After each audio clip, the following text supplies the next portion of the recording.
Hi everyone, I'm Craig Alexander. Thank you for submitting your questions to the Ask Crowie segment on triathlonwire.com. I'll do my best to answer every question that's submitted. Today I have a question from Jay. Jay lives in Marietta, Georgia, and Jay's question is, what have I found to be the best practices for minimizing injury throughout my career and also minimizing fatigue or training with fatigue? Those two things are almost one and the same. You want to minimize fatigue, obviously to aid your recovery. And when you do that, chances are you will stay injury free. So I'll address them together. I think the cornerstone of any great recovery plan should start with your eating and sleeping. You want to make sure you're sleeping as much as you can. Your body does most of its good recovering while you're asleep.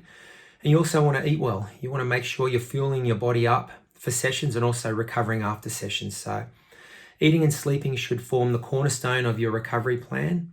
But there's a lot of extra supplemental things that you can do as well. I've always been a big believer in massage and have had regular massages throughout my career.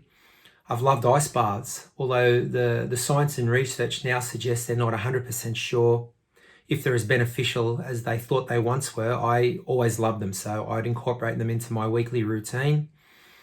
I used to wear compression garments and also use the compression boots. I think there's a lot of things you can do that minimize the damage from a training session and prepare you well for the next session. And that is basically the premise of recovery. So I think when you are doing that, you will be minimizing the fatigue when you manage your recovery that way. So that will help you manage the fatigue throughout your training plan.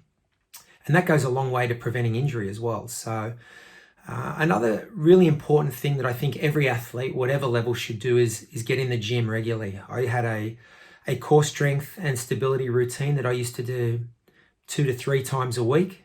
It can be as short as a 20-minute routine. Mine was more 45 minutes to an hour. But as I progressed through my career, it got a lot more complex and complicated and more challenging.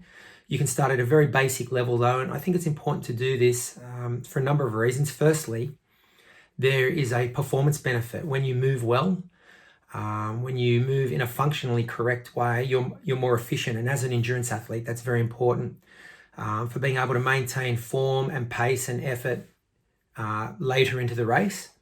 There's also an injury prevention component as well. When you move well, you're less chance of getting injured. So that would be my suggestions, Jay. In summary, you want to eat and sleep well, have a few extra supplemental recovery strategies as well, whether it be massage, compression, and get in the gym. Have a really good, well-designed core strength and stability routine.